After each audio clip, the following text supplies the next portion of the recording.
ನಮಸ್ತೆ ಪ್ರೀತಿಯ ವಿದ್ಯಾರ್ಥಿಗಳೇ, ನಿಮಗೆಲ್ಲರಿಗೂ ಮಾಸ್ಟರ್ ಫಿಸಿಕ್ಸ್ ಅಕಾಡೆಮಿ ಯೂಟ್ಯೂಬ್ ಚಾನಲ್ಗೆ ಮತ್ತೊಮ್ಮೆ ಸ್ವಾಗತ. ಇಲ್ಲಿ ನೀವು ಫಿಸಿಕ್ಸ್ನ ಶ್ರದ್ಧೆ, ಭಯ, ಭಕ್ತಿ ಮತ್ತು ಪ್ರೀತಿಯಿಂದ ಕಲಿತೀರಾ. ಇವತ್ತಿನ ದಿನ ನಾವು physics video solution Karnataka CET 2020 ಭಾಗ 6ರಲ್ಲಿದ್ದೀವಿ. ಇಲ್ಲಿ ನಾವು ಕ್ವಶನ್ ನಂಬರ್ 51 ಇಂದ ಕ್ವಶನ್ ನಂಬರ್ 60 ತನಕ ಡಿಸ್ಕಷನ್ ಮಾಡ್ತಾ ಇದ್ದೀವಿ. ಇದುವರೆಗೂ ಆಗಿರುವ ಎಲ್ಲ ಡಿಸ್ಕಷನ್ಸ್ ನಿಮ್ಗೆ ಅರ್ಥ ಆಗಿದೆ ಮತ್ತು ಅದರಿಂದ ನಿಮಗೆ ಪ್ರಯೋಜನ ಆಗಿದೆ ಅಂತ ಭಾವಿಸ್ತೀನಿ. ಇದಾದ ನಂತರ ನಾನು ಕಾಮೆಡ್ಕೆ 2015 ಪೇಪರ್ನ ಸಾಲ್ವ್ ಮಾಡ್ತಾ ಇದ್ದೀನಿ. ಅದರ ಲಾಭ ನಿಮ್ಗೆ ಆಗಬೇಕು ಅಂದರೆ, ನಾನು ವಿಡಿಯೋ ಅಪ್ಲೋಡ್ ಮಾಡಿದ ತಕ್ಷಣ ನಿಮಗೆ ನೋಟಿಫಿಕೇಶನ್ ಬರಬೇಕು ಅಂದರೆ ಈ ಕೂಡಲೇ ನಮ್ಮ ಚಾನಲ್ಗೆ ಸಬ್ಸ್ಕ್ರೈಬ್ ಆಗಿ ಮತ್ತೆ ಮರಿದೆ ಬೆಲ್ ಐಕನ್ನ ಪ್ರೆಸ್ ಮಾಡಿ. ಎಲ್ಲರಿಗೂ ಒಳ್ಳೆಯದಾಗಲಿ ಮತ್ತೆ ಶುಭವಾಗಲಿ. A hot filament liberates an electron with zero initial velocity. The anode potential is 1200 volt. The speed of the electron when it strikes the anode is. ಇಲ್ಲಿ kinetic energy gained by electron or proton. ನಾನು ಹೇಳ್ತಾ ಇದ್ದೀನಿ electron or proton when it is accelerated through a potential difference of v volts is given by EV. ಇಲ್ಲಿ ಪ್ರೋಟಾನ್ಗೂ charge ಮತ್ತೆ ಎಲೆಕ್ಟ್ರಾನ್ಗೂ charge ಒಂದೇ ಇರೋದ್ರಿಂದ ನಾನು electron ಅಥವಾ ಪ್ರೋಟಾನ್ ಅಂತ ಜನರಲ್ ಆಗಿ ಹೇಳಿದೆ. ಬಟ್ ಕೈನೆಟಿಕ್ ಎನರ್ಜಿ ಗೇನ್ಡ್ ಏನಾಗಿರುತ್ತೆ ನಿಮಗೆ KF - KI. So is equal to EV. ಇಲ್ಲಿ ಇನಿಷಿಯಲ್ ಕೈನೆಟಿಕ್ ಎನರ್ಜಿ 0 ಇರುತ್ತೆ, ಯಾಕೆಂದ್ರೆ ಎಲೆಕ್ಟ್ರಾನ್ 0 ಇನಿಷಿಯಲ್ ವೆಲಾಸಿಟಿಯಿಂದ ಶುರು ಆಗ್ತಾ ಇದೆ ಅಂತ ಮಾಹಿತಿ ಕೊಟ್ಟಿದ್ದಾರೆ. ಸೊ ನಾನು KF ನ K ಅಂತ ಜಸ್ಟ್ ಸಿಂಬಲ್ ಆಗಿ ತಗೊಳ್ತಾ ಇದ್ದೀನಿ. ಅದಕ್ಕೆ ಬರ್ತಕ್ಕಂಥ ಎಕ್ಸ್ಪ್ರೆಷನ್ ಏನಿದೆ ½ mv². ಸೊ ಈ ಫಾರ್ಮುಲಾ ಪ್ರಕಾರ ನಾನು EV ಹಾಕೊಳ್ಬೇಕು. E ಎಷ್ಟಿದೆ 1.6 × 10⁻⁻19. V ಎಷ್ಟಿದೆ 1200. ಈ ತರ ಮಾಡಿದ್ರೆ ನಮಗೆ ಎನರ್ಜಿ ಜೋಲ್ಸ್ ಅಲ್ಲಿ ಸಿಗ್ತದೆ. ಈಗ ಸಬ್ಸ್ಟಿಟ್ಯೂಟ್ ಮಾಡ್ತಾ ಬರ್ತೀನಿ. ½ × m 9.1 × 10⁻⁻31 ಅಂತ ಇದೆ. ನಾನು ಇಲ್ಲಿ ಕ್ವಿಕ್ ಆಗಿ ಸಾಲ್ವ್ ಮಾಡಬೇಕು, ಹಾಗಾಗಿ 9.1 ನ ಅಪ್ರಾಕ್ಸಿಮೇಟ್ಲಿ 10 ಅಂತ ತಗೊಳ್ತಾ ಇದ್ದೀನಿ. ಯಾಕೆ ಈ ತರ ತಗೊಳ್ತಾ ಇದ್ದೀನಿ ಅಂದ್ರೆ, ನಾನು ರಫ್ ಆಗಿ ಸಾಲ್ವ್ ಮಾಡಿದ್ರು ಏನು ತೊಂದರೆ ಆಗಲ್ಲ. ನೀವು ಆನ್ಸರ್ಸ್ನ ಏನು ಕೊಟ್ಟಿದ್ದಾರೆ ಅದನ್ನು ನೋಡಿದ್ರೆ ಎಲ್ಲದೂ ದೂರದಲ್ಲಿದೆ. 10⁻7, 10⁻5, 10⁻6, 10⁻8. ಕ್ಲೋಸರ್ ಆನ್ಸರ್ಸ್ ಯಾವುದು ಇಲ್ಲ, ಹಾಗಾಗಿ ರಫ್ ಎಸ್ಟಿಮೇಷನ್ ಒಳ್ಳೇದು. ಇಲ್ಲಿ ನಿಮಗೆ ಟೈಮ್ ಸೇವ್ ಆಗುತ್ತೆ. ಸೊ ½ ಮಾಸಿಗೆ ಏನು ಬರೀತಾ ಇದ್ದೀನಿ ನಾನು, 10 × 10⁻⁻31 kg into v² is equal to, ಇಲ್ಲೊಂಚೂರು ನೋಡಿ ನಾನು ಏನು ಮಾಡ್ತಾ ಇದ್ದೀನಿ ಅಂತ 16 ಅಂತ ತಗೋತಾ ಇದ್ದೀನಿ. 16 ಅಂತ ತಗೊಳ್ತಾ ಇದ್ದೀನಿ. ಸೊ ಹಾಗಾಗಿ 10 ಪವರ್ ಏನಾಯಿತು -20. 1200 ನಾನು 12 × 10⁻2 ಅಂತ ಮಾಡ್ತಾ ಇದ್ದೀನಿ. ಸೊ ಕ್ಯಾಲ್ಕುಲೇಷನ್ ಈಸಿ ಆಗುತ್ತೆ ಮತ್ತು ಬೇಗ ಆಗುತ್ತೆ. ಸೊ ಹಾಗಿದ್ರೆ v² ಏನಾಯ್ತು ನೋಡಿ, 2 × 16 ಎಷ್ಟದು 32 ಇಂಟು 12 ಇಂಟು 10⁻⁻20. ಇದು 10⁻⁻30 ಆಗುತ್ತೆ ಇದು. ಸೊ ಡಿವೈಡೆಡ್ ಬೈ 10⁻⁻30 ಇರುತ್ತೆ, ಮೇಲ್ ಬಂದರೆ 10⁻+30 ಆಗುತ್ತೆ. So into 10⁻2. ಸೊ ಇಷ್ಟು ನನಗೆ ಗೊತ್ತಾಗ್ತಾ ಇದೆ. ಈಗ ನಾನು v² ಇದೆ, v ಬೇಕು ಅಂದರೆ ರೂಟ್ ಮಾಡ್ಕೊಳ್ಬೇಕು. ಸೊ ರೂಟ್ ಮಾಡ್ತಾ ಇದ್ದೀನಿ ನೋಡಿ. ಸೊ ರೂಟ್ ಮಾಡಿದ್ರೆ ನನಗೆ ಇಲ್ಲೇನು ಬರುತ್ತೆ 4 8s, ಇಲ್ಲೇನು ಬರುತ್ತೆ 4 3s. ಸೊ ಇದರ ರೂಟ್ ತೆಗಿಬೇಕು ನಾನು. ಇಂಟು 10⁻, ನೋಡ್ಕೊಳ್ಳಿ 10⁻⁻20 -10 ಸಾರಿ -20 +30 ಇದೆ, ಹಾಗಾಗಿ +10 ಆಗುತ್ತೆ. +10 +2 +12 ಆಗುತ್ತೆ. ಅದನ್ನು ಸ್ಕ್ವೇರ್ ರೂಟ್ ಮಾಡಿದ್ರೆ 10⁻6 ಬರುತ್ತೆ. ಸೊ ಈಗ ಇಲ್ಲಿ 4 × √24 ಅಂತ ಗೊತ್ತಾಗ್ತಾ ಇದೆ, ಇಂಟು 10⁻6. ಇಲ್ಲಿ 4 ಇಂಟು ಇದನ್ನು 25 ಅಂತ ಅನ್ಕೊಳ್ಳೋಣ. ಬರೋ ಚಾನ್ಸಸ್ ಇದೆ, ಯಾಕೆಂದ್ರೆ ನಾವೇನು ಮಾಡಿದ್ವಿ, ಡಿವೈಡೆಡ್ ಬೈ 10 ಹಾಕೊಂಡಿದ್ವಿ, ಡಿವೈಡೆಡ್ ಬೈ 9.1 ಇತ್ತದು. ಸೊ ಹಾಗಾಗಿ ಇದು 5 ಅಂತ ಅಪ್ರಾಕ್ಸಿಮೇಟ್ಲಿ ತೊಗೊಂಡ್ರೆ 4 × 5 ಏನಾಗುತ್ತೆ 20 × 10⁻6. ಅಥವಾ ನಮ್ಗೆ ಆನ್ಸರ್ ಯಾವ್ದು ನಿಯರ್ ಇದೆ ಅಂತ ನೋಡಿದ್ರೆ ಆಪ್ಷನ್ ಬಿ. ಅದನ್ನ ಏನಂತ ಬರೀಬೋದಿತ್ತು ನೋಡಿ, 2 × 10⁻7. ಸೊ ಸರಿಯಾದ ಆಯ್ಕೆ option B.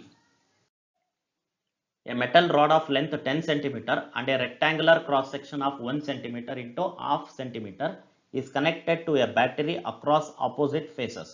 The resistance will be ಅಂತ ಇದೆ. ಸೊ ರೆಸಿಸ್ಟೆನ್ಸ್ಗೆ ನಮ್ಗೆ ಏನು ಮಾಹಿತಿ ಗೊತ್ತಿದೆ, ρL/A ಅಂತ.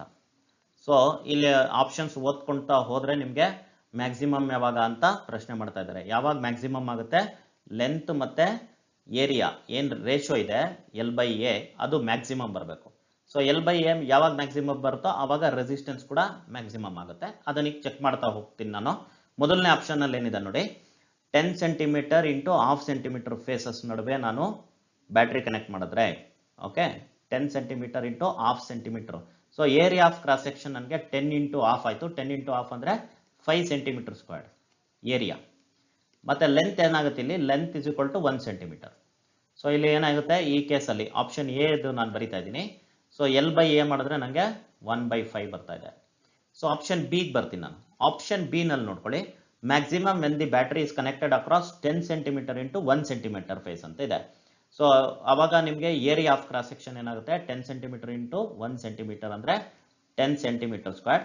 ಲೆಂತ್ ಏನಾಗುತ್ತೆ, ಲೆಂತ್ ಅವಾಗ ನಿಮಗೆ ಹಾಫ್ ಎ ಸೆಂಟಿಮೀಟರ್ ಬರುತ್ತೆ. ಸೊ ಇಲ್ಲಿ ನಿಮಗೆ L by A ratio L to A ratio ಏನು ಸಿಗುತ್ತೆ ನೋಡ್ಕೊಳ್ಳಿ, ಅದು ಎಲ್ ಬೈ ಎ 1/20 ಅಂತ ಗೊತ್ತಾಗ್ತಾ ಇದೆ, 1/20. ಸೊ ಈಗ ಸಿ ಆಪ್ಷನ್ಗೆ ಬರ್ತೀನಿ. ಸಿ ಆಪ್ಷನಲ್ಲಿ same irrespective of all the 3 phases ಅಂತಿದೆ, ತಪ್ಪದು. ಯಾಕೆಂದರೆ ಈಗಾಗಲೇ ಒಂದು ಕಡೆ 1/5 ಬರ್ತಾ ಇದೆ, ಇನ್ನೊಂದು ಕಡೆ 1/20 ಬರ್ತಾ ಇದೆ. ಓಕೆ, ಸೊ ಈಗ ಡಿ ಆಪ್ಷನ್ ಒಂದು ನೋಡೋದಕ್ಕೆ ಬಾಕಿ ಇದೆ. ಸೊ ಡಿ ಆಪ್ಷನ್ ಅಲ್ಲಿ ಏನಿದೆ, maximum when the battery is connected across 1 centimetre into half centimetre faces. So ಈ ಕೇಸಲ್ಲಿ ಲೆಂತ್ ಏನಾಗುತ್ತೆ ನಿಮಗೆ 10 ಸೆಂಟಿಮೀಟರ್ ಬರುತ್ತೆ. ಏರಿಯಾ ಆಫ್ ಕ್ರಾಸ್ ಸೆಕ್ಷನ್ ಏನು ಬರುತ್ತೆ ನಿಮಗೆ 1 into half centimetre square. So ಈಗ ನೀವು ಎಲ್ ಬೈ ಎ ಮಾಡಿದ್ರೆ ನಿಮಗೆ 20 ಯೂನಿಟ್ಸ್ ಬರುತ್ತೆ. ಸೊ ಹಾಗಾಗಿ ಮ್ಯಾಕ್ಸಿಮಮ್ ರೆಸಿಸ್ಟೆನ್ಸ್ ಬರಬೇಕು ಅಂದರೆ ನೀವು ಈ ಥರ ಕನೆಕ್ಟ್ ಮಾಡಬೇಕು. ಯಾವ ಥರ, ಅಕ್ರಾಸ್ 1 ಸೆಂಟಿಮೀಟರ್ ಮತ್ತು ಹಾಫ್ ಸೆಂಟಿಮೀಟರ್ ಫೇಸಸ್ ಅಲ್ಲಿ ನೀವು ಬ್ಯಾಟರಿನ ಕನೆಕ್ಟ್ ಮಾಡಬೇಕು. ಸರಿಯಾದ ಆಯ್ಕೆ option B. A car has fresh storage battery of EMF 12 volt and internal resistance 2 into 10 to the power minus 2 ohm. If the starter motor draws a current of 80 ampere, then the terminal voltage when the starter is on is. So ನಮಗೆ terminal P D ಬಗ್ಗೆ ಏನು information ಇದೆ, EMF of the battery minus current drawn from the battery into internal resistance of the battery. So direct ಪ್ರಶ್ನೆ ಇದು. So EMF ಏನಿದೆ 12 minus current ಏನಿದೆ 80 into resistance ಏನಿದೆ ಅದು 2 into 10 to the power minus 2. So 12 minus ಇದೇನಾಗುತ್ತೆ ನೋಡಿ, 80 into 2 ಅಂದರೆ 160 ಅಂದರೆ ಮೈನಸ್ 1.6 ಆಯಿತು ಇಂಟು 10 power minus 2 ಇರೋದ್ರಿಂದ. ಸೊ ಅಲ್ಲಿಗೆ ನಮ್ಗೆ ಏನು ಬರಬೇಕಿಲ್ಲಿ 10.4 volts. ಸೊ ಸರಿಯಾದ ಆಯ್ಕೆ option B. When A soap bubble is charged, soap bubble ಇದೆ ಅದನ್ನು ಚಾರ್ಜ್ ಕೊಟ್ಟಿದ್ದೀರಾ ಅಂತ ಇಟ್ಕೊಳ್ಳಿ. ಸೊ ಚಾರ್ಜಸ್ ಅದ್ರ ಮೇಲೆ ರಿಸೈಡ್ ಆಗುತ್ತೆ ಸರ್ಫೇಸ್ ಮೇಲೆ. ಈಗೇನಾಗುತ್ತೆ, they start repelling each other. Repel ಮಾಡೋದ್ರಿಂದ ಏನಾಗುತ್ತೆ, ಅವು ದೂರ ಹೋಗಕ್ಕೆ ಬಯಸುತ್ತೆ. ಹಾಗಾಗಿ the bubble becomes bigger in size, ಅಂದರೆ ಅದರ ರೇಡಿಯಸ್ ಏನಾಗುತ್ತೆ ಇನ್ಕ್ರೀಸ್ ಆಗುತ್ತೆ. ಹಾಗಾಗಿ ಸರಿಯಾದ ಆಯ್ಕೆ option D. The colour code for a carbon resistor of resistance 0.28 kilo ohm plus or minus 10% ಈಸ್. ಇಲ್ಲಿ ಈ ಥರ ಇದ್ದಾಗ ನೀವೇನು ಮಾಡ್ಕೊಳ್ಬೇಕು, ಡೆಸಿಮಲ್ ಪಾಯಿಂಟ್ ಇಲ್ದಂಗೆ ಬರ್ಕೊಳ್ಬೇಕು ಮೊದಲು. ಓಕೆ, ಫಸ್ಟ್ ಡಿಜಿಟ್ ಏನಿದೆ 2, ಸೆಕೆಂಡ್ ಡಿಜಿಟ್ ಏನಿದೆ 8. ಸೊ ಅಲ್ಲಿಗೆ 28 ಅಂತ ಬರ್ಕೊಳ್ಬೇಕು ಅಂದರೆ ನೀವು 10 power 1 ಆಗುತ್ತೆ. ಇದು 10 power 3 ಇತ್ತಲ್ಲ, 10 power 1 ಆಗುತ್ತೆ. ಹಾಗಾಗಿ 280 ಓಮ್ ಅಂತ ಬರ್ಕೊಳ್ಳೋದು better. So 280 ohm plus or minus 10% ohm, ಅಥವಾ ಇದನ್ನು 280 ಇಂಟು 10 to the power 1 ಅಂತ ಬರ್ಕೊಳ್ಬೇಕು. So plus or minus 10% ohm ಇರುತ್ತೆ. ಓಕೆ, ಸೊ ಇಲ್ಲಿ ಪ್ಲಸ್ ಆರ್ ಮೈನಸ್ 10% ಓಮ್ ಅಂದರೆ ಡೈರೆಕ್ಟಾಗಿ ಸಿಲ್ವರ್ ಕಲರ್ ಅಂತ ಗೊತ್ತು. ಸೊ ಇಲ್ಲಿ ಯಾವುದಾದ್ರೂ ಆಯ್ಕೆನ ನಾವು ತೆಗೆದಾಕೋಣ ಅಂತ ಹೋದರೆ ಎಲ್ಲ ಆಯ್ಕೆನಲ್ಲೂ ಸಿಲ್ವರ್ ಲಾಸ್ಟ್ ಕಲರ್ ಇದೆ. ಬಟ್ ಆಪ್ಷನ್ ಸಿನ ನಾವು ಡಿಸ್ಕಾರ್ಡ್ ಮಾಡ್ಬೋದು, ಯಾಕೆಂದರೆ ಅಲ್ಲಿ ಬರೀ 3 ಕಲರ್ ಇದೆ. ಸೊ ಈಗ BB ರಾಯ್ ನಿಮ್ಗೆಲ್ಲರಿಗೂ ಗೊತ್ತಿದೆ ಅಂತ ಅಂದ್ಕೊಳ್ತೀನಿ. BB Roy of Great Britain has very good wife, ಅಥವಾ ಇನ್ನೊಂದು ರೀತಿ ನ್ಯೂಮನಿಕ್ಸ್ ನೀವು ನೆನಪಲ್ಲಿ ಇಡ್ಬೋದು, BB Roy goes to Bombay via gateway. ಯಾವುದಾದ್ರೂ ನೆನಪಲ್ಲಿ ಇಟ್ಕೊಳ್ಳಿ, ಬಟ್ ನೆನಪಲ್ಲಿ ಇಡಬೇಕಷ್ಟೆ. 0 1 2 3 4 5 6 7 8 9. ಸೊ ಪ್ರೊಬಬಲ್ ಮಿಸ್ಟೇಕ್ ಏನು ಮಾಡ್ತೀರಾ ಅಂದರೆ 1 ಇಂದ ಶುರು ಮಾಡ್ತೀರಾ, ನೆನಪಲ್ಲಿ ಇಟ್ಕೊಳ್ಳಿ 0 ಇಂದ ಶುರು ಮಾಡಬೇಕು. ಸೊ ಫಸ್ಟ್ ಡಿಜಿಟ್ 2 ಇದೆ, ಹಾಗಾಗಿ ರೆಡ್. ಸೆಕೆಂಡ್ ಡಿಜಿಟ್ ನಿಮಗೆ 8 ಇದೆ, ಹಾಗಾಗಿ ಗ್ರೇ. ಸೊ ರೆಡ್ ಗ್ರೇ 3 ಕಡೆ ಇದೆ. 3 ಕಡೆಯಲ್ಲಿ ಒಂದು ಕ್ಯಾನ್ಸಲ್ ಆಗಿದೆ, ನಿಮಗೆ ಬಿ ಮತ್ತು ಡಿ ಉಳ್ಕೊಂಡಿದೆ. Next 10 power 1. ಸೊ 10 power 1 ಅಂದರೆ ಇದು brown. So brown. Next plus or minus 10% ಅಂತ ಇದೆ ಸಿಲ್ವರ್. ಸೊ ಹಾಗಾಗಿ ಏನು ಆಯ್ಕೆ ಬರುತ್ತೆ ಇಲ್ಲಿ ನಮಗೆ, red grey brown silver, option A. Sorry red green ಇದೆ ಅಲ್ಲಿ, sorry. So red grey brown silver, option D.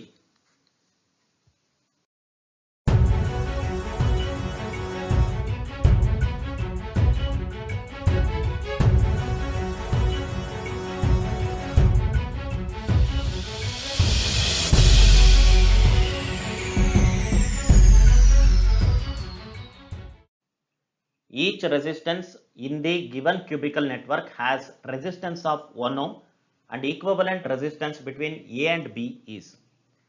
ಇದನ್ನ ನಾವು ಎರಡು ರೀತಿ ಸಾಲ್ವ್ ಮಾಡ್ಬೋದು. ಮೊದಲನೇದು KCL ಮತ್ತೆ KVL ಅಪ್ಲೈ ಮಾಡಿ ಸಾಲ್ವ್ ಮಾಡೋದು, ಸ್ವಲ್ಪ ಲೆಂತಿ ಆಗುತ್ತೆ ಪ್ರೋಸೆಸ್. ಇನ್ನೊಂದು ಸಿಮಿಟ್ರಿ ಕಾನ್ಸೆಪ್ಟ್ ನ ಇಟ್ಕೊಂಡು ಸಾಲ್ವ್ ಮಾಡೋದು, ಅಂದ್ರೆ ಸಿಮಿಟ್ರಿ ಇರ್ತಕ್ಕಂಥ ಪಾಯಿಂಟ್ಸ್ ಅಲ್ಲಿ ಸೇಮ್ ಪೊಟೆನ್ಷಿಯಲ್ ಇರುತ್ತೆ ಅಂತ ಅನ್ಕೊಂಡು ಸಾಲ್ವ್ ಮಾಡೋದು. ಸೊ ನಾನೀಗ ವಿತ್ ರೆಸ್ಪೆಕ್ಟ್ ಟು ಎ ನಲ್ಲಿ ಯಾವ್ಯಾವ ಪಾಯಿಂಟ್ಸ್ ಸಿಮಿಟ್ರಿ ಬರುತ್ತೆ ಅಂತ ನೋಡ್ತಾ ಇದ್ದೀನಿ. ಈ ಪಾಯಿಂಟ್ ಮತ್ತೆ ಈ ಪಾಯಿಂಟ್ ಮತ್ತೆ ಈ ಪಾಯಿಂಟ್ ಸಿಮಿಟ್ರಿ ಪೊಸಿಷನ್ ಅಲ್ಲಿ ಇದೆ. ಹಾಗಾಗಿ ಅದಕ್ಕೆ ಹೆಸರು ನಾನು ಏನಂತ ಕೊಡ್ತೀನಿ, C C and C. So ಮತ್ತೆ ಬಿ ಕಡೆಯಿಂದ ನೋಡೋದಾದ್ರೆ ಯಾವೆಲ್ಲ ಸಿಮಿಟ್ರಿಕ್ ಆಗಿದೆ ಪಾಯಿಂಟ್ಸ್ ಅಂತ ನೋಡ್ತಾ ಇದ್ದೀನಿ. ಇಲ್ಲೊಂದು ಪಾಯಿಂಟ್ ಇದೆ ಡಿ, ಇಲ್ಲೊಂದು ಪಾಯಿಂಟ್ ಇದೆ ಡಿ, ಮತ್ತೆ ಇಲ್ಲೊಂದು ಪಾಯಿಂಟ್ ಇದೆ ಡಿ. ಈ ಮೂರು ಪಾಯಿಂಟ್ಸ್ ಸಿಮಿಟ್ರಿಕ್ ಆಗಿರುತ್ತೆ. ಹಾಗಾಗಿ ಎ ಇಂದ ಸಿ ಗೆ ಒಂದು ಈಕ್ವಿವೆಲೆಂಟ್ ರೆಸಿಸ್ಟೆನ್ಸ್ ಬರುತ್ತೆ, ಸಿ ಇಂದ ಡಿ ಗೆ ಒಂದು ಈಕ್ವಿವೆಲೆಂಟ್ ರೆಸಿಸ್ಟೆನ್ಸ್ ಬರುತ್ತೆ, ಮತ್ತೆ ಡಿ ಇಂದ ಬಿ ಗೆ ಒಂದು ಈಕ್ವಿವೆಲೆಂಟ್ ರೆಸಿಸ್ಟೆನ್ಸ್ ಬರುತ್ತೆ. ಅದನ್ನ ಈಗ ಕಂಡುಹಿಡಿಬೇಕು. ಎ ಇಂದ ಸಿ ಗೆ ಎಷ್ಟು ವೈರ್ಸ್ ಹೋಗಿದೆ ನೋಡ್ಕೊಳ್ಳಿ, 1 2 3. ಸೊ ಹಾಗಾಗಿ 3 ರೆಸಿಸ್ಟರ್ಸ್ ಪ್ಯಾರಲಲ್ ಆಗಿ ಕನೆಕ್ಟ್ ಆಗಿರೋದು ಬರೀತಾ ಇದೀವಿ. ಅದೇ ತರ ಸಿ ಇಂದ ಡಿ ಗೆ ಎಷ್ಟು ಹೋಗಿದೆ ರೆಸಿಸ್ಟೆನ್ಸ್ ನೋಡಿ, 1 2 3 4 5 6. ಸೊ 6 ರೆಸಿಸ್ಟರ್ಸ್ ಪ್ಯಾರಲಲ್ ಆಗಿ ಕನೆಕ್ಟ್ ಆಗಿದೆ, 1 2 3 4 5 and 6. ಈಗ ಡಿ ಇಂದ ಬಿ ಗೆ ಎಷ್ಟು ರೆಸಿಸ್ಟರ್ಸ್ ಹೋಗಿದೆ ನೋಡಿ, 1 2 3. So 3 resistors. So parallel combination ಇಂದು ಎಫೆಕ್ಟಿವ್ ರೆಸಿಸ್ಟೆನ್ಸ್ ನಿಮ್ಗೆ ಗೊತ್ತಿದೆ. ಸೊ ಇಲ್ಲಿ ಆರ್ ಇದೆ ಅಂತ ಅನ್ಕೊಂಡ್ರೆ, resistance in each arm is R ಅಂತ ತಗೊಂಡ್ರೆ ಇದು R/3. So C to D ನಲ್ಲಿ 6 resistors are connected in parallel. ಹಾಗಾಗಿ R/6 is the effective resistance between C and D. D and B ನಲ್ಲಿ 3 ರೆಸಿಸ್ಟರ್ ಪ್ಯಾರಲಲ್ ಆಗಿದೆ, ಹಾಗಾಗಿ ಎಫೆಕ್ಟಿವ್ ರೆಸಿಸ್ಟೆನ್ಸ್ R/3. ಈಗ 3 series ಅಲ್ಲಿ ಇದೆ, ಸೀರೀಸ್ ಅಲ್ಲಿ ಇರೋದ್ರಿಂದ ನಿಮ್ಗೆ ಗೊತ್ತಿದೆ ಆಡ್ ಮಾಡಬೇಕು ಅಂತ. So R/3 plus R/6 plus R/3 add ಮಾಡಿದ್ರೆ ನಿಮ್ಗೆ ಉತ್ತರ ಬರ್ತದೆ. ಬಟ್ ಇಲ್ಲಿ ನೀವು LCM ತಗೊಳ್ಬೇಕು. ಸೊ LCM ತಗೊಂಡ್ರೆ ಇದು 2R/6 ಆಯ್ತು, ಇದು R/6 ಆಯ್ತು, ಇದು 2R/6 ಆಯ್ತು. ಸೊ ಅಲ್ಲಿಗೆ 2R/6 plus R/6 plus 2R/6 ಅಂದ್ರೆ 5R/6. ಈ ಉತ್ತರನ ನೀವು ನೆನಪಲ್ಲಿ ಇಡ್ಬೋದು, ಯಾಕಂದ್ರೆ ತುಂಬಾ ಲೆಂತಿ ಆಗಿರುತ್ತೆ. ಸೊ ಈ ಉತ್ತರ ನೀವು ನೆನಪಲ್ಲಿ ಇಡೋದು ಸಾಧ್ಯ ಆದ್ರೆ ಒಳ್ಳೇದು. ಇಲ್ಲಿ R ನ 1 ಓಮ್ ಅಂತ ಕೊಟ್ಟಿದ್ದಾರೆ, ಹಾಗಾಗಿ ಸರಿಯಾದ ಉತ್ತರ ಏನಾಗುತ್ತೆ 5/6 ಓಮ್. ಹಾಗಾಗಿ ನಾವು ಆಪ್ಷನ್ ಡಿ ನ ಚೂಸ್ ಮಾಡಬೇಕು. A potentiometer has a uniform wire of length 5 meter. A battery of EMF 10 volt and negligible internal resistance is connected between its ends. A secondary cell connected to the circuit gives balancing length at 200 centimeter. The EMF of the secondary cell is. ಇಲ್ಲಿ ಒಂದು ಪೊಟೆನ್ಶಿಯೋಮೀಟರ್ wire ಇದೆ, ಅದರ length ನ ಅವರು 5 metre ಅಂತ ಕೊಡ್ತಾ ಇದ್ದಾರೆ. ಅದನ್ನ AB ಅಂತ ಕರೆದುಕೊಳ್ಳೋಣ. ಇದಕ್ಕೆ ಒಂದು ಪ್ರೈಮರಿ ಸೆಲ್ ಕನೆಕ್ಟ್ ಮಾಡ್ತಾ ಇದ್ದೀವಿ, ಅದರ ಇಂಟರ್ನಲ್ ರೆಸಿಸ್ಟೆನ್ಸ್ ನೆಗ್ಲಿಜಿಬಲ್ ಅಂತ ಕೊಡ್ತಾ ಇದ್ದಾರೆ. ಸೊ EMF ಎಷ್ಟಿದೆ, 10 ವೋಲ್ಟ್ಸ್. ಪ್ರೈಮರಿ ಸೆಲ್ಲಿನ EMF 10 ವೋಲ್ಟ್ಸ್ ಇದೆ. ಈಗ ನಮಗೆ ಇಲ್ಲಿ ಯಾಕೆ ಇದನ್ನ ಕನೆಕ್ಟ್ ಮಾಡ್ತೀವಿ 10 ವೋಲ್ಟ್ಸ್ ಅಂದ್ರೆ, ಪ್ರೈಮರಿ ಸೆಲ್ನ ಯಾಕೆ ಕನೆಕ್ಟ್ ಮಾಡ್ತೀವಿ ಅಂದ್ರೆ, in order to maintain constant current through the potentiometer wire. ಆದ್ರೆ ಕರೆಂಟ್ ಎಷ್ಟಿದೆ ಅನ್ನೋದು ನಮ್ಗೀಗ ಬೇಕಾಗಿಲ್ಲ. ನಮಗೆ ಬೇಕಾಗಿರೋ ಮಾಹಿತಿ ಯಾವುದು, ಪೊಟೆನ್ಷಿಯಲ್ ಗ್ರೇಡಿಯಂಟ್. ಪೊಟೆನ್ಷಿಯಲ್ ಗ್ರೇಡಿಯಂಟ್ ಹೆಂಗ್ ಡಿಫೈನ್ ಮಾಡ್ತೀವಿ, voltage across potentiometer wire divided by its length. ಈಗ ಇಲ್ಲಿ ಯಾವುದೇ ಇಂಟರ್ನಲ್ ರೆಸಿಸ್ಟೆನ್ಸ್ ಇಲ್ಲದೆ ಇರೋದ್ರಿಂದ all voltage will be dropped across potentiometer wire. So ಹಾಗಾಗಿ ಪೊಟೆನ್ಶಿಯೋಮೀಟರ್ ವೈರ್ ಅಕ್ರಾಸ್ ಅಲ್ಲಿ ನಮಗೆ ಎಷ್ಟು ವೋಲ್ಟೇಜ್ ಇದೆ, 10 volts divided by length of the potentiometer wire ಏನಿದೆ 5. ಹಾಗಾಗಿ ಪೊಟೆನ್ಷಿಯಲ್ ಗ್ರೇಡಿಯಂಟ್ ಏನಾಯ್ತು, 2 ವೋಲ್ಟ್ ಪರ್ ಮೀಟರ್. ಅಂದ್ರೆ ಈ ತರದ ಪೊಟೆನ್ಶಿಯೋಮೀಟರ್ ಅಲ್ಲಿ ನಾವು 1 ಮೀಟರ್ ದೂರ ಹೋದ್ರೆ 2 ವೋಲ್ಟ್ಸ್ ಅಷ್ಟು ಪೊಟೆನ್ಷಿಯಲ್ ಡ್ರಾಪ್ ನೋಟಿಸ್ ಮಾಡ್ತೀವಿ ಅಂತ ಗೊತ್ತಾಗ್ತಾ ಇದೆ. ಈಗ ನೆಕ್ಸ್ಟ್ ಏನ್ ಮಾಡ್ತೀವಿ, ಸೆಕೆಂಡರಿ ಸರ್ಕ್ಯೂಟ್ ಕನೆಕ್ಟ್ ಮಾಡ್ತೀವಿ. ಸೆಕೆಂಡರಿ ಸೆಲ್ ಒಂದಿದೆ, ಅದರ EMF ನ ನಾನು ಕಂಡುಹಿಡಿಬೇಕಾಗಿದೆ. ಸೊ ನಾವು ಜಾಕಿನ ಬ್ಯಾಲೆನ್ಸ್ ಮಾಡ್ಕೊಂಡು ಹೋದ್ರೆ at A distance of 200 centimetre ನಮ್ಗೆ ಏನ್ ಗೊತ್ತಾಗ್ತದೆ, ಬ್ಯಾಲೆನ್ಸಿಂಗ್ ಲೆಂತ್ ಸಿಗ್ತಾ ಇದೆ. 200 ಸೆಂಟಿಮೀಟರ್ ಅಂದ್ರೆ ಏನು, 2 ಮೀಟರ್ಸ್. ಸೊ 1 ಮೀಟರ್ಗೆ 2 ವೋಲ್ಟ್ಸ್ ಇದೆ. ಹಾಗಿದ್ರೆ 2 ಮೀಟರ್ಸ್ಗೆ ಎಷ್ಟಿರುತ್ತೆ ಅಂತ ಕಂಡುಹಿಡಿದ್ಬಿಡ್ಬೋದು ಡೈರೆಕ್ಟ್ ಆಗಿ, 4 ವೋಲ್ಟ್ಸ್ ಅಂತ. ಬಟ್ ಫಾರ್ಮುಲಾ ಬರೀತಿದ್ದೀನಿ ನಾನು ನಿಮ್ಗೆ. ಸೊ ಇಲ್ಲಿ ಈ EMF ನ E ಅಂತ ತೊಗೊಳ್ತೀನಿ. ಈಗ ಏನಂತ ನಮ್ಮ ಮಾಹಿತಿ ಗೊತ್ತಾಯಿದೆ, potential gradient into balancing length. Balancing length. So potential gradient ಏನಿದೆ 2, ಬ್ಯಾಲೆನ್ಸಿಂಗ್ ಲೆಂತ್ ಏನಿದೆ 2 ಮೀಟರ್ಸ್. ಸೊ ಎಷ್ಟಾಯ್ತು ಅಲ್ಲಿಗೆ, EMF ಆಫ್ ದಿ ಸೆಲ್ ಏನಿದೆ ಅದು 4 ವೋಲ್ಟ್ಸ್ ಅಂತ ಸಿಗ್ತಾ ಇದೆ. ಸರಿಯಾದ ಆಯ್ಕೆ option D. In the given figure the magnetic field at O is, ಇಲ್ಲಿ ಒಂದು ತಪ್ಪಾಗಿದೆ ಅಂತ ನನಗೆ ಅನಿಸ್ತಾ ಇದೆ. ಈ ಸ್ಟ್ರೈಟ್ ವೈರ್ ಏನಿದೆ ಅದು ಇನ್ಫೈನೈಟ್ ಲೆಂತ್ ಇದೆ ಅಂತ ಕೊಡ್ಬೇಕಿತ್ತು ಅವರು, ಇಲ್ಲಾಂದ್ರೆ ಇದನ್ನು ಸಾಲ್ವ್ ಮಾಡೋದಕ್ಕೆ ಬರಲ್ಲ. ಓಕೆ, ಹಾಗಾಗಿ ಇದಕ್ಕೆ ಗ್ರೇಸ್ ಮಾರ್ಕ್ ಕೊಡ್ತಾರಾ ನಂಗೆ ಗೊತ್ತಿಲ್ಲ. ಸೊ ಬಟ್ ಅದನ್ನ ಇನ್ಫೈನೈಟ್ ಲೆಂತ್ ಇದೆ ಅಂತ ಅನ್ಕೊಂಡು ಸಾಲ್ವ್ ಮಾಡ್ತೀನಿ ನಾನು. ಸೊ ಇನ್ಫೈನೈಟ್ ಲೆಂತ್ ಇದ್ರೆ magnetic field at the mid section ನಮ್ಗೆ ಏನಂತ ಗೊತ್ತಿದೆ, ನಾವು ಅದನ್ನ ಆಂಪಿಯರ್ ಸರ್ಕ್ಯೂಟ್ ಎಲ್ಲ ಹಾಕೊಂಡು ಸಾಲ್ವ್ ಮಾಡ್ತೀವಿ. Mu naught I divided by 2π D. D ಅನ್ನೋದೇನಿದೆ ಇಲ್ಲಿ ಡಿಸ್ಟೆನ್ಸ್ ಆರ್ ಅಂತ, ಈ ತರ ಸಾಲ್ವ್ ಮಾಡ್ತೀವಿ. ಅದೇ ನನಗೆ ಎಡ್ಜಲ್ ಇದ್ರೆ, ಓಕೆ, ಸೊ ಏನಂತ ಗೊತ್ತಿದೆ, ಬಿ ಎಡ್ಜಲ್ ಇದ್ರೆ ಅದ್ರ ಅರ್ಧ ಇರುತ್ತೆ. ಹಾಗಾಗಿ mu naught I divided by 4π R ಆಗುತ್ತೆ. ಸೊ ಈಗ ಸ್ಟ್ರೈಟ್ ವೈರ್ ಇಂದ ಅಟ್ ಓ ಎಷ್ಟು ಮ್ಯಾಗ್ನೆಟಿಕ್ ಫೀಲ್ಡ್ ಪ್ರೊಡ್ಯೂಸ್ ಆಗ್ತಾ ಇದೆ ಅಂದ್ರೆ mu naught I divided by 4π R. ಈಗ ಇಲ್ಲೊಂದು ಸರ್ಕ್ಯುಲರ್ ಲೂಪ್ ಕೂಡ ಇದೆ, ಅದ್ರ ಎಷ್ಟು ಭಾಗ ಇದೆ ಅಂದ್ರೆ 3/4 ಅಂದ್ರೆ ಮುಕ್ಕಾಲ್ ಭಾಗ ಇದೆ. ಸೊ ನನಗೆ ಕಂಪ್ಲೀಟ್ ಸರ್ಕಲ್ ಇದ್ದಿದ್ರೆ ಮ್ಯಾಗ್ನೆಟಿಕ್ ಫೀಲ್ಡ್, ನಾನು ಇದನ್ನ B1 ಅಂತ ಕರಿತೀನಿ, ಇದನ್ನ B2 ಅಂತ ಕರಿತೀನಿ. ಓಕೆ, ಸೊ B2 ಎಷ್ಟು ಬರಬೇಕಾಗಿತ್ತು, mu naught I divided by 2r. But ಇಲ್ಲಿ ಮುಕ್ಕಾಲ್ ಭಾಗ ಇರೋದ್ರಿಂದ ನಾನು 3/4 ಅಂತ ಹಾಕೊಳ್ಬೇಕು. ಅದು ಇನ್ನೊಂದು ರೀತಿಯಲ್ಲಿ ಹೇಳೋದಾದ್ರೆ ನಾನು ಮ್ಯೂ ನಾಟ್ ni/2r ಅಂತ ಇದೆ. ಇಲ್ಲಿ n ಅನ್ನೋದು ನಂಬರ್ ಆಫ್ ಟರ್ನ್ಸ್ ಆಗುತ್ತೆ. ನಂಬರ್ ಆಫ್ ಟರ್ನ್ಸ್ ಎಷ್ಟಿದೆ ಇಲ್ಲಿ, ಮುಕ್ಕಾಲ್ ಭಾಗ, ಹಾಗಾಗಿ 3/4. ಸೊ ಇವೆರಡು ಹೇಗೆ ಪ್ರೊಡ್ಯೂಸ್ ಮಾಡುತ್ತೆ ಮ್ಯಾಗ್ನೆಟಿಕ್ ಫೀಲ್ಡ್ ನೋಡಬೇಕಾಗಿದೆ. ಸ್ಟ್ರೈಟ್ ವೈರ್ ಇಂದ ಬರ್ತಾರ ಮ್ಯಾಗ್ನೆಟಿಕ್ ಫೀಲ್ಡ್, ನಾನು ರೈಟ್ ಹ್ಯಾಂಡ್ ಥಂಬ್ ರೂಲ್ ನ ಅಪ್ಲೈ ಮಾಡಿ ನೋಡ್ತಾ ಇದ್ದೀನಿ. So it is going into the plane of the page ಅಥವಾ plane of the screen, whatever you are looking at. So ಇದು going into. So ಅದೇ circular ಅಲ್ಲಿ ಏನ್ ಬರ್ತಾ ಇದೆ, ಅದು ಕೂಡ ನಂಗೆ ಆಂಟಿ ಕ್ಲಾಕ್ ವೈಸ್ ಇದೆ. ಸೊ ಕರ್ಲ್ ಮಾಡಿದ್ರೆ ರೈಟ್ ಹ್ಯಾಂಡ್ ಫಿಂಗರ್ಸ್ ನ ಥಂಬ್ ಏನ್ ಪಾಯಿಂಟ್ ಮಾಡ್ತಾ ಇದೆ, going into. So going into ಅಂತ ಪಾಯಿಂಟ್ ಮಾಡ್ತಾ ಇದೆ. ಎರಡೂನು ಆಡ್ ಮಾಡ್ಬೇಕಾಯ್ತು ನಂಗೆ. ಸೊ ಟೋಟಲ್ ಮ್ಯಾಗ್ನೆಟಿಕ್ ಫೀಲ್ಡ್ ಅಂದ್ರೆ ಇವೆರಡು ಆಡ್ ಮಾಡ್ಬೇಕು ನಾನು. ಸೊ ಏನೆಲ್ಲ ಕಾಮನ್ ಇದೆ, ಸೊ ಕಾಮನ್ ಇರೋದೇನೋ ಅವ್ರು ತೆಗ್ದಿಲ್ಲ, ಹಾಗಾಗಿ ಅದೇ ತರ ಬರ್ಕೊಳ್ತೀನಿ.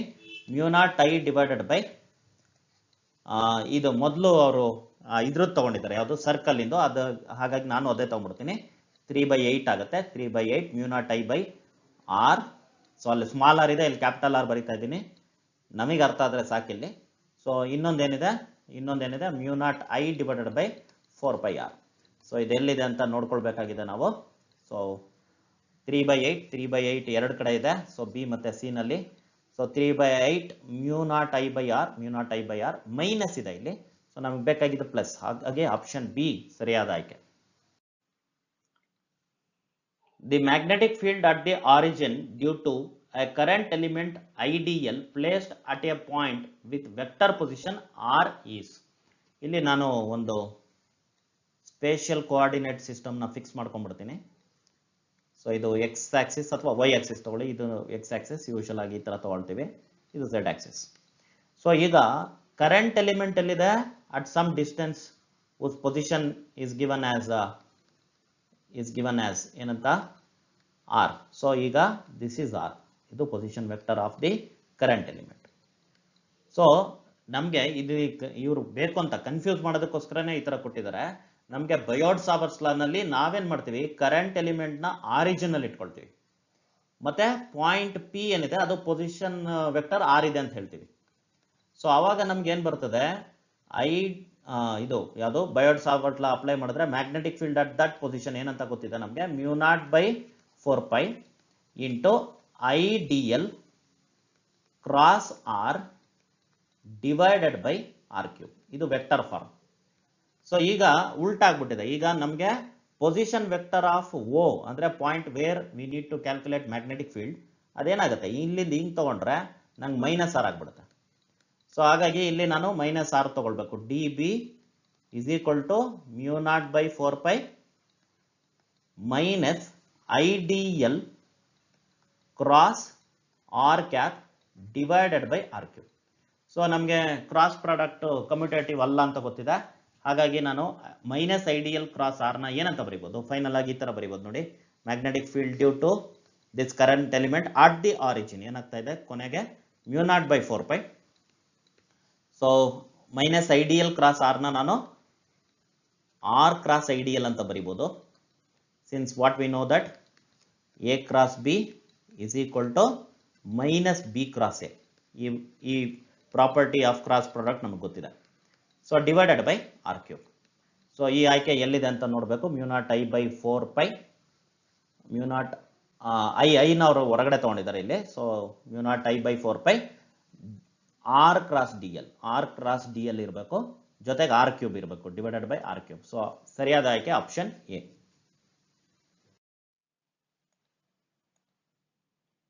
IV characteristic of a copper wire of length L and area of cross section A is as shown in figure. The slope of the curve becomes.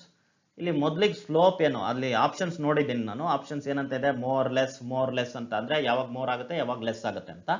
ಮೊದಲು slope ಏನಾಗುತ್ತೆ ಅದನ್ನು ತಿಳ್ಕೊಂಡ್ಬಿಡೋಣ. Slope ಇಲ್ಲಿ ಏನು ಕೊಡುತ್ತೆ ನಿಮಗೆ, I by V. So I by V ಅಂದ್ರೆ ಏನರ್ಥ, inverse of the resistance. So inverse of the resistance ಅಂತ ಗೊತ್ತಾಗುತ್ತೆ. ಸೊ ನಿಮಗೆ ಯಾವಾಗ ರೆಸಿಸ್ಟೆನ್ಸ್ ಜಾಸ್ತಿ ಆಗುತ್ತೋ ಓಕೆ ಸ್ಲೋಪ್ ಕಡಿಮೆ ಆಗುತ್ತೆ. ಅದೇ ಯಾವಾಗ ರೆಸಿಸ್ಟೆನ್ಸ್ ಕಡಿಮೆ ಆಗುತ್ತೋ ಸ್ಲೋಪ್ ಜಾಸ್ತಿ ಆಗುತ್ತೆ. ಈ ತರದ ಮಾಹಿತಿ ನಾನೀಗ ಇಟ್ಕೊಂಡು ಸಾಲ್ವ್ ಮಾಡ್ತಾ ಇದ್ದೀನಿ. ಸೊ ಮೊದಲನೇ ಮಾಹಿತಿ ಏನಿದೆ ನೋಡಿ, more if a wire of steel of same dimension is used.